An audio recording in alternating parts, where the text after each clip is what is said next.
ازيكم عاملين ايه؟ يا رب تكونوا بخير. النهارده هنعمل مع بعض الباستا بالبينك صوص. هي عبارة عن مكرونة بالصوص البينك كده زي ما احنا شايفين، بجد حلوة قوي وشكلها حلو جدا من غير لحمة ولا فراخ. وهي وصفة غدا حلوة جدا جدا جدا، وصفة كمان اقتصادية وسهلة. مكوناتها سهلة قوي وطريقتها سهلة جدا.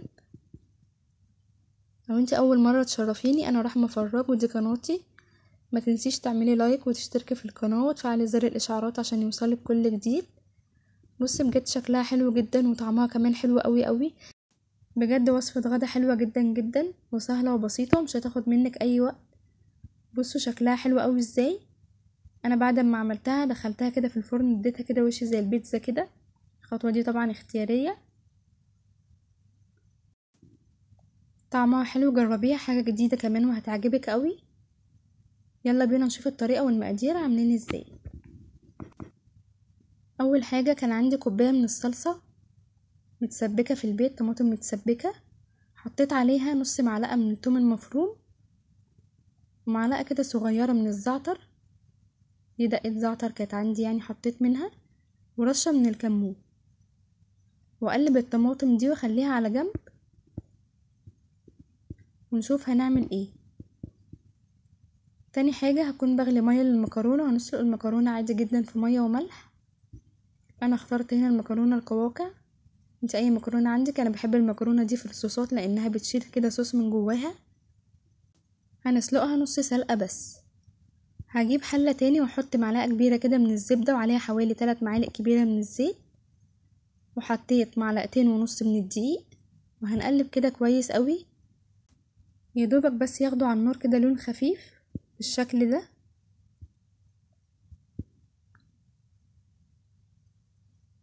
وهنبدأ ننزل مع بعض بكوباية وربع من اللبن بالشكل ده. حط كمان كوبشتين من مية المكرونة، مية السلق، وهنقلبهم كده كويس قوي مع بعض.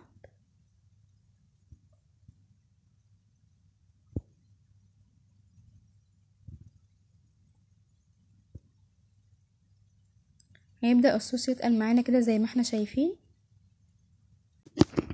وبعدين هزود كوباية من المية وهنقلبها مع بعض بالشكل ده. بصوا الخطوة دي اختيارية، انا كان عندي معلقة كده من الجبنة الكريمية. الخطوة دي اختيارية، مش لازم تعمليها لو مش متاحة عندك.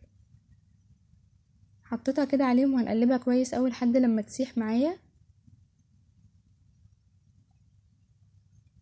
بصوا الصوص خفيف ازاي، انا عايزاه خفيف كده بالشكل ده. وبعدين الطماطم اللي احنا عملناها مع بعض هنبدأ كده نحطها عليه عشان يدينا لون البينك الحلو قوي. بصوا شكل الصوص ولونه حلو قوي ازاي. هنبدأ بقى نتبل بقى الصوص ده. حطيت ملح، مكعب من المرقة ومرقة فورية، بقدونس مجفف اختياري طبعا، وبصل بودر. وهنقلب بالشكل اللي احنا شفناه ده. نقلتهم في حلة كبيرة وحطيت المكرونة عليهم. سلقت المكرونة نص سلقة زي ما قلتلكوا عشان هي هتاخد كمان سوا شوية في الصوص، فلازم تطلع معاكي نص سلقة. هتحطيها في الصوص شوية هتمسك نفسها تبقى حلوة قوي عشان ما تعجنش منك. بصوا لونه الصوص حلو قوي ازاي. بصوا لونه حلو جدا وبينك حلو جدا. زودت كوباية من المية وخد حوالي من 3 ل5 دقايق على النار، وهطفي عليه على طول. وجبت طاجن كده وحطيت المكرونة بالشكل ده. طبعا الخطوة اللي جاية دي اختيارية. هحط عليها كده جبنة موتزاريلا وطماطم وفلفل، لو عندك زيتون حابة حطي منه بالشكل ده. وهندخلها تحت الشواية كده لمدة 3 دقايق يا دوبك بس الجبنة تسيح معايا، وهنطلعها على طول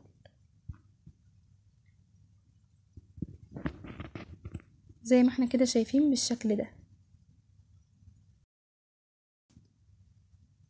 وده شكلها بعد ما الجبنة ساحت معايا بالشكل الحلو ده. كمان اللي بقى من الحلة كده حطيته هنا. بصوا بجد لونها كمان ما كانش باين قوي في الكاميرا، بس بجد لونها كان حلو قوي وطعمها كان بصراحة جميل جدا. بجد هتعجبك، وصفة حلوة قوي، جربيها حتى لو كمية قليلة. دايما بقولك جربي في الكميات القليلة هتعجبك. بصوا كمان دي هنا شكلها حلو جدا وهتعجب الاطفال قوي. لو انت حابه تحطي فراخ ممكن تحطي فيها، تبقى حلوه قوي، بس بجد هي كانت كده حلوه جدا جدا جدا. بصوا شكلها عامل ازاي، بجد حلوه جدا. بصوا كمان المكرونه القوقع دي بتشيل الصوص من جوه، بتبقى حلوه قوي في الاكل، بجد حلوه وهتعجبك. وصفه سهله وسريعه، مش هتاخد منك اي وقت زي ما انت شفتي. بصوا هنا لما عملتها بالجبنه الموتزاريلا كانت حلوه قوي ازاي. بصوا شكلها جميل قوي ازاي، هتعجب الاطفال قوي. جربيها وهتعجبك. ولو عجبتك واستفدتي من الفيديو متنسيش تعملي لايك وتشتركي في القناه وتفعلي زر الاشعارات عشان يوصلك كل جديد.